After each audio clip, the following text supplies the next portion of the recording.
जरा इस न्यूज़ को ध्यान से पढ़िए। क्या लिखा हुआ है कि Trump claims his 150% tariff threat broke up BRICS. माने कि ट्रम्प ने ये क्लेम किया है कि 150% का टैरिफ लगाएंगे किस पर, तो ब्रिक्स के देशों पर।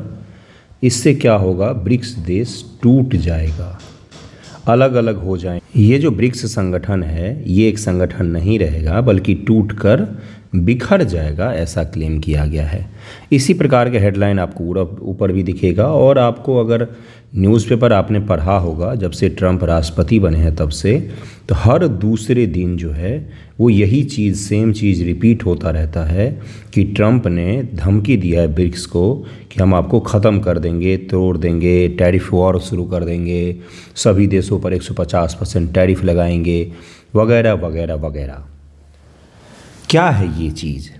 ये चीज़ क्या है? तो एक चुनौती है। किसके सामने चुनौती है? ये ब्रिक्स देशों के सामने चुनौती है। ब्रिक्स एज ए संगठन के सामने एक क्या है, तो चुनौती है। क्या है चुनौती? क्यों है ये चीज़? क्या है संगठन? क्या मामला है? इन सभी चीज़ों को आज हम लोग डिटेल में पढ़ने वाले हैं आईआर के इस वीडियो में। क्या क्या पढ़ेंगे हम लोग? ब्रिक्स को देखेंगे हम लोग, उसके सामने आज के दौर में उभरते हुए चैलेंजेस को देखेंगे हम लोग, उसके साथ साथ 16th जो ब्रिक्स सम्मेलन हुआ है कजान रूस में, तो उसको भी देखेंगे हम लोग। कजान घोषणा पत्र को भी समझेंगे और उसको डिटेल में इस प्रकार से पढ़ेंगे कि आप उस पर उत्तर लेखन कर सकें। आप सभी का स्वागत है स्टडी फॉर यूपीएससी पीसीएस पर। इससे पहले ही मैंने आईआर के कई सारे वीडियोस डाले हैं, आप जा कर के आईआर का जो प्लेलिस्ट होगा नया वाला लेटेस्ट, उसमें देखिएगा। दरअसल में है क्या, कोई भी अगर पावरफुल नेशन है, आप जरा ध्यान से समझिएगा। अमेरिका अगर पावरफुल है तो किसके बदौलत है? क्या अपनी सेना के बदौलत? नहीं। क्या अपनी इकॉनमी के बदौलत? बिल्कुल सही। उसकी इकॉनमी बहुत अच्छी है, शानदार है। उसके जो करेंसी है डॉलर, ये दुनिया की करेंसी मानी जाती है। वैश्विक करेंसी किसको कहते हैं हम लोग? डॉलर को कहते हैं, क्योंकि पाकिस्तान में भी स्वीकृत हो जाएगा, भारत में भी हो जाएगा, चीन में भी कोई ले लेगा। वहीं भारत का करेंसी लेकर आप पाकिस्तान में जाइए, कोई नहीं लेगा। चीन का करेंसी लेकर भारत में आइए, कोई नहीं लेगा आपसे। वहीं डॉलर लेकर आप कहीं पर भी जाएंगे तो ले लेगा। दरअसल में जब अमेरिका 1991 में रूस के यूएसएसआर के फॉल के पश्चात से, आईआर को थोड़ा सा डिटेल पढ़ते हैं, यूएसएसआर का जब फॉल हो गया उसके पश्चात से दुनिया एक ध्रुवीय हो गई, सिंगल पोलर हो गई, जिससे क्या हुआ, यूएस के इर्द गिर्द ही पूरी दुनिया अर्थव्यवस्था जो है वो इकट्ठी होने लग गई। उसके पश्चात क्या हुआ, कुछ विकासशील देश ऐसे हैं जिन्होंने क्या किया, शानदार प्रगति हासिल की, अपनी इकॉनमी को मजबूत किया और आर्थिक प्रगति के कारण से उनका सैन्य और सामरिक प्रगति भी उनका संभव हो पाया। फिर उन सभी देशों ने इकट्ठा होकर एक संगठन बनाया जिसका नाम दिया गया ब्रिक्स। अब कोई भी गांव का अगर चौधरी है तो वो चाहेगा कि उसकी जो चौधरायत है, उसकी जो चौधराइन चलती है पूरे गांव में, वो कभी ना जाए। अमेरिका का भी यही है कि वो जो सुपर पावर बना हुआ है उसका सुपर पावर बनना कभी भी ना जाए। और वो किस बदौलत बना हुआ है? तो डॉलर की बदौलत बना हुआ है। ब्रिक्स देशों ने कुछ साल पहले बोलना शुरू किया, खासतौर से रूस ने, चीन ने बोलना शुरू किया कि हम अपना एक करेंसी बनाने जा रहे हैं, हम अपना एक करेंसी बनाएंगे और हम अपने करेंसी में ही व्यापार करेंगे, यानी कि डी डॉलराइजेशन। हम डॉलर को धीरे धीरे करके ख़त्म कर देंगे, अपना यूज नहीं करेंगे। जो दुनिया के सबसे बड़ी इकॉनमी वाले देश हैं, जैसे चीन हो गया, भारत हो गया, विकासशील इकॉनमी में ब्राज़ील भी आ जाता है, साउथ अफ्रीका भी है, रूस का भी इसमें नाम ले लीजिए, अब तो यूएई भी शामिल हो गया है, इथियोपिया भी शामिल हो गया है। तो ये सारे देश अगर डॉलर को छोड़ देंगे और अपनी करेंसी में व्यापार करेंगे, या ब्रिक्स अपना एक करेंसी बना लेता है, तो अगर उसमें व्यापार करें तो डॉलर का क्या हो जाएगा, पूछ इसकी कम हो जाएगी, पहुँच कम हो जाएगी, लोग इसको वैल्यू कम करेंगे।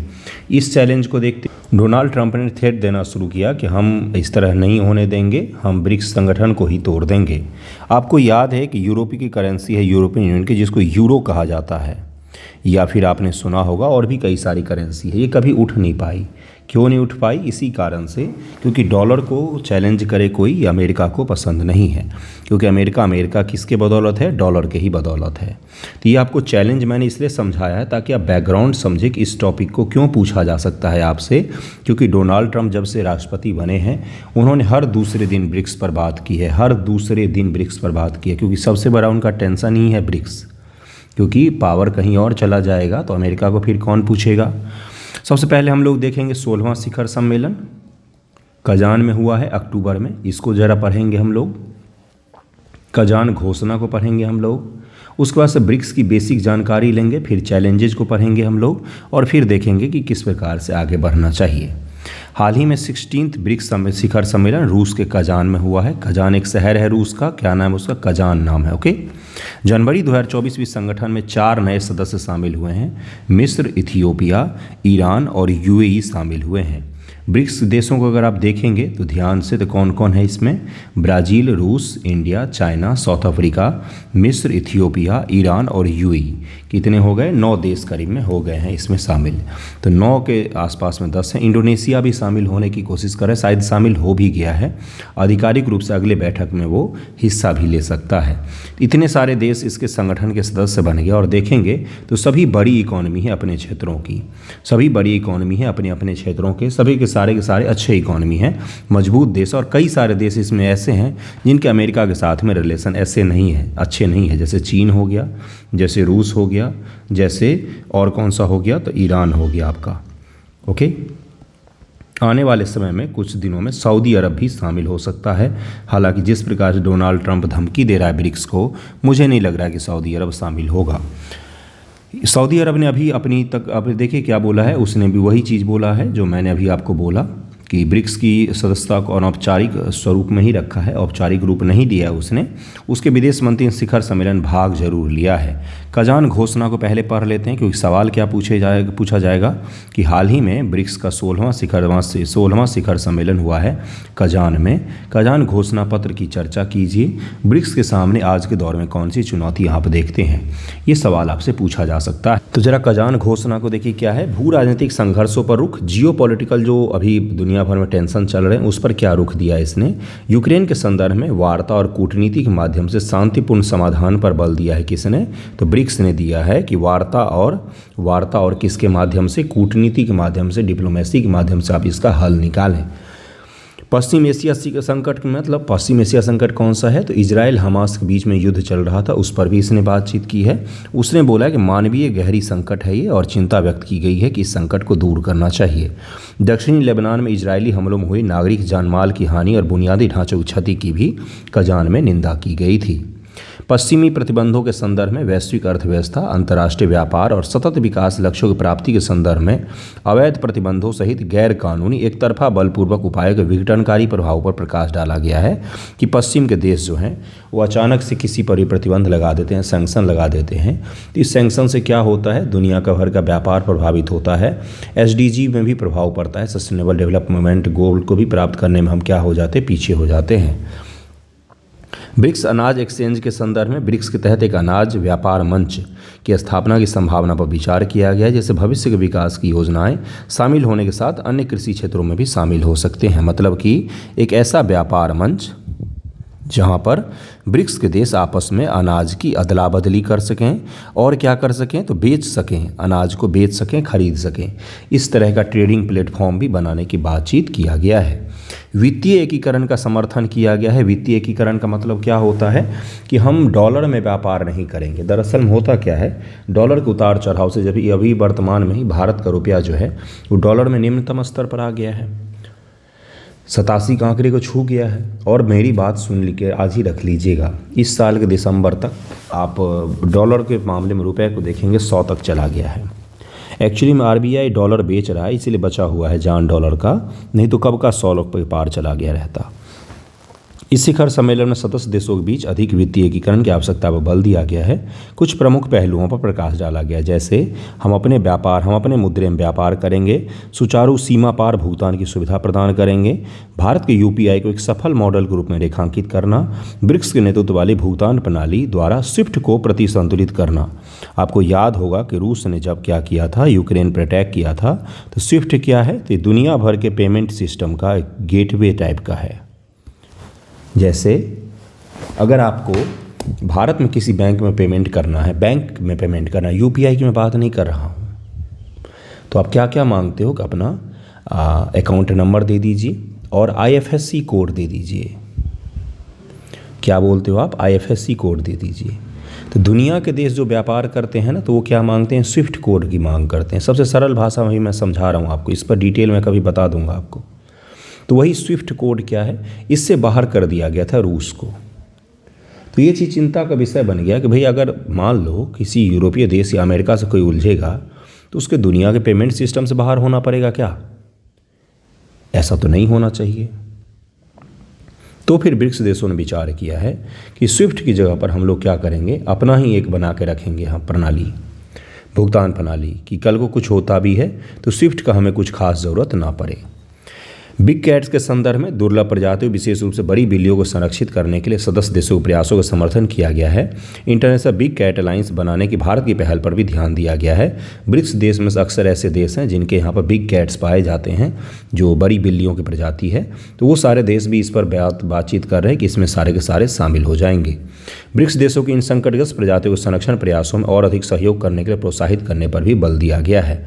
ये क्या था? ये कजान घोषणा था आपका। कजान घोषणा क्यों पढ़ा है हमने? क्योंकि ब्रिक्स का 16वां अभी सम्मेलन हुआ है। कहाँ पर? तो कजान, रूस में हुआ है। ओके, अब जरा ब्रिक्स का इंट्रोडक्शन लेंगे हम लोग कि ब्रिक्स आखिरकार है क्या। आपको पता भी होगा बहुत सारी चीज़ें, लेकिन एग्ज़ाम में हवाई बातें नहीं चलती हैं। बिल्कुल सही फैक्ट आपको लिखना पड़ता है, इसलिए ध्यान में रहेगा तो अच्छे से याद कर लेंगे तो सही रहेगा। लिख कर जब तक प्रयास नहीं करेंगे अच्छे से याद नहीं हो पाएगा। सर्वप्रथम वर्ष 2006 में G8 अब G7 आउटरीच शिखर सम्मेलन के दौरान ब्राज़ील, रूस, भारत और चीन के नेताओं के बैठक के दौरान अनौपचारिक रूप से गठित ब्रिक्स विश्व अग्रणी उभरती अर्थव्यवस्थाओं के समूह का प्रतिनिधित्व करता है। इसी प्रकार से उभरा था ये। ओके, 2010 में दक्षिण अफ्रीका इस समूह में शामिल हो गया और इसे ब्रिक्स नाम से जाना जाता है। सबसे पहले एक इकोनॉमिस्ट थे जिन्होंने विचार दिया था कि जो विकासशील देश हैं वो सारे अगर इकट्ठा हो जाएँ तो उनकी शक्तियाँ काफ़ी ज़्यादा बढ़ जाएंगी। ठीक है, इनमें अब 9 देश शामिल हैं: ब्राज़ील, चीन, मिस्र, इथियोपिया, भारत, ईरान, रूसी संघ, दक्षिण अफ्रीका, संयुक्त अरब अमीरात और एक और है इंडोनेशिया है। ठीक है, पहला ब्रिक्स शिखर सम्मेलन 2009 में रूस के येकातोरिनबर्ग में आयोजित किया गया था। फोर्टेलेजा 2014 में छठे ब्रिक्स सम्मेलन के दौरान नेताओं ने NDB, न्यू डेवलपमेंट बैंक के बनाया गया। जिस प्रकार से वर्ल्ड बैंक है ना, ये क्या है? पश्चिमी गुट का, इसमें पश्चिमी देशों का प्रभुत्व हासिल है। उसी प्रकार से न्यू डेवलपमेंट बैंक बनाया गया। इसका मुख्यालय संघाई में है। कहाँ पर? तो संघाई चीन में शहर है एक, वहीं पर इसका मुख्यालय है। ओके, देख सकते हैं आप 2006 से 2024 तक का जर्नी आप देख सकते हैं। प्रमुख चीज़ें यहाँ पर लिखा गया। इससे पहले का जो सम्मेलन हुआ था वो साउथ अफ्रीका में हुआ था और 16वां भी कहाँ पर हुआ है? तो रूस में हुआ है। महत्व क्या है? सवाल आपसे यही पूछा जाएगा कि आज के दौर में ब्रिक्स के महत्व को लिखिए। एक और शब्द दिया जाता है प्रासंगिकता, रेलेवेंस क्या है? क्या बोला मैंने कि पूछेगा कि ब्रिक्स का रेलेवेंस क्या है, तो वहाँ पर भी इसमें से कुछ पॉइंट्स को आप ऐड ऑन कर सकते हैं। अगस्त 2023 तक ब्रिक्स की विश्व की आबादी में 40% और वैश्विक GDP में 26% का योगदान है। दुनिया में अगर 100 सामान बनता है तो उसमें से 26 सामान लगभग में यहीं पर बनता है और दुनिया की पूरी इकोनॉमी में लगभग में आबादी में 40% आबादी ब्रिक्स देशों के पास ही है। आप देख सकते हैं कई सारे देश शामिल हैं, कई सारे देश शामिल हैं और भी दुनिया के कई सारे देश शामिल होना चाहते हैं क्योंकि एक शानदार संगठन है ये, इसका कोई हेडक्वार्टर नहीं है। ब्रिक्स क्यों महत्वपूर्ण है? रूस के साथ गैर पश्चिमी देशों की सहभागिता इससे होता है। ब्रिक्स एक एकीकृत संस्था के रूप में काम करता है। कई सारे चीज़ों पर इन्होंने क्या किया? एकीकृत किया है। जैसे न्यू डेवलपमेंट बैंक एक शानदार बैंक के रूप में काम कर रहा है और विकासशील देश जो उनका एक बहुत ही बड़ा आवाज़ बनकर उभरा है। कौन सा मंच? तो ब्रिक्स मंच उभरा है। आलोचकों का तर्क है कि आर्थिक असमानता एकता में बाधा डालती है क्योंकि कुछ अर्थव्यवस्थाएं दूसरों की तुलना में बहुत बड़ी है। जैसे भारत और चीन की अर्थव्यवस्था बहुत बड़ी है, चीन और भारत के बीच में भी डिफरेंस बहुत ज़्यादा हो गया है। हालांकि ब्रिक्स ने वार्षिक शिखर सम्मेलन में NDB जैसी संस्थाओं की स्थापना के माध्यम से सहयोग को बनाए रखा है, जिसने 2015 से 30 बिलियन अमेरिकी डॉलर की परियोजनाओं को वित्त पोषित किया है, ऋण देना भी शुरू कर दिया है। एक प्रभावशाली समूह के रूप में उभरना, ब्रिक्स वैश्विक राजनीति में एक महत्वपूर्ण समूह बन गया है जिससे पश्चिमी देशों में इसकी G7 के साथ प्रतिस्पर्धा करने, G20 को प्रभावित करने की क्षमता को लेकर भी चिंता उत्पन्न हो गई है। और ख़ासतर अगर गांव का चौधरी अगर वो आपसे घबराने लग जाए तो ज़रूर ही निश्चय ही आपने कुछ अच्छा हासिल कर लिया है।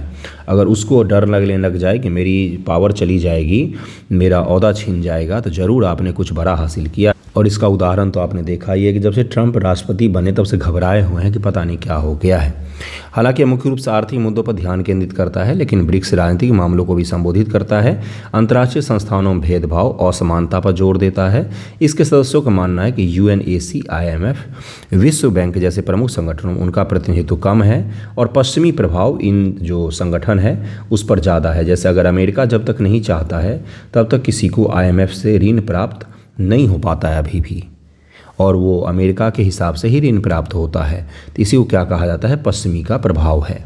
कजान घोषणा पत्र मौजूदा अंतर्राष्ट्रीय ढांचे में सुधार लाने के ब्रिक्स की सामूहिक महत्वाकांक्षा प्रतिबिंबित हुई है। यानी कि कजान में सभी ब्रिक्स देशों ने एक स्वर में बोला है कि ये जो पश्चिमी वर्तमान में इंस्टीट्यूशंस हैं, जैसे वर्ल्ड बैंक हो गया, IMF हो गया, या कई सारे और भी संगठन हो गए, इनमें आपको सुधार लाना पड़ेगा, क्योंकि विकासशील देशों को इनमें सही से नहीं सुना जाता है। चुनौतियां क्या हैं? डॉलर का मुकाबला करना है। अभी ब्रिक्स के जो देश हैं वो डॉलर के उतार चढ़ाव से बहुत ज़्यादा प्रभावित होते हैं, तो उसका मुकाबला अगर इनको करना है तो इनको या तो अपने व्यापार में, अपने मुद्रा में व्यापार करना पड़ेगा, या तो कॉमन करेंसी बनाना पड़ेगा। और कॉमन करेंसी बनाने से क्या हो जाएगा, अमेरिका के साथ टकराव की स्थिति उत्पन्न हो सकती है। भू राजनीति के विरोधाभास है, जैसे अमेरिका और भारत के रिलेशन बहुत अच्छे हैं, वहीं रूस चीन के जो रिलेशन हैं वो आपस में अच्छे हैं, और अमेरिका से उनके रिलेशन बहुत ही ख़राब हैं।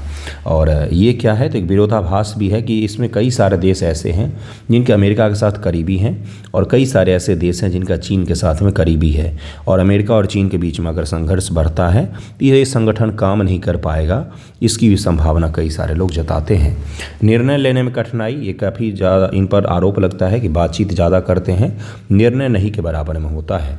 ये कुछ चुनौतियां हैं। उसके अलावा अमेरिका के संघर्ष जो है, अमेरिका के राष्ट्रपति जी जो बोल रहे हैं, तो आने वाले समय में व्यापार संघर्ष उत्पन्न हो सकता है। एक और चैलेंज आप ऐड कर सकते हैं कि व्यापार संघर्ष और ट्रेड संघर्ष या टैरिफ वॉर की स्थिति उत्पन्न हो सकती है।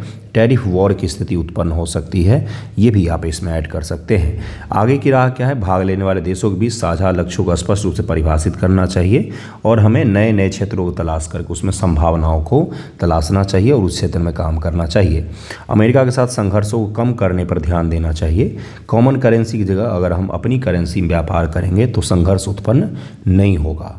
और भी हमें ध्यान देना चाहिए कि नए नए संस्थाएं बनाई जाएं, जो IMF, वर्ल्ड बैंक और इस प्रकार की संस्थाएं हैं उसके लेवल की संस्थाएं हों, उस हद तक मजबूत हों ये संस्थाएं, उसका भी हमें निर्माण करना चाहिए। और आपस में जो इन देशों के बीच में संघर्ष चल रहा है, जैसे भारत और चीन के बीच में चल रहा है, या फिर रूस और चीन के बीच में चल रहा है कई सारी जगहों पर संघर्ष, उसको भी हमें कम करना पड़ेगा, तभी जाके हमारे रिलेशन और अच्छे हो पाएंगे। जैसे UAE और ईरान दोनों इसके सदस्य हैं, लेकिन दोनों ही देश एक दूसरे के दुश्मन हैं, तो इनके बीच में संघर्षों से इस प्रकार के संगठन कमज़ोर होते हैं, तो ये आपको ध्यान देना पड़ेगा। मैंने कुछ आपको समाधान बताया है, कुछ चुनौतियां बताई है, ब्रिक्स के बारे में इन्फॉर्मेशन दिया है, और आपको ये भी बताया कि ब्रिक्स अभी क्यों पढ़ना चाहिए। कजान घोषणा पत्र भी पढ़ा दिया है आपको के। तो आज का ब्रिक्स का वीडियो यहीं पर एंड करते हैं। आई होप आपको कुछ सीखने को मिला होगा। थैंक यू सो मच आप सभी का वीडियो देखने के लिए।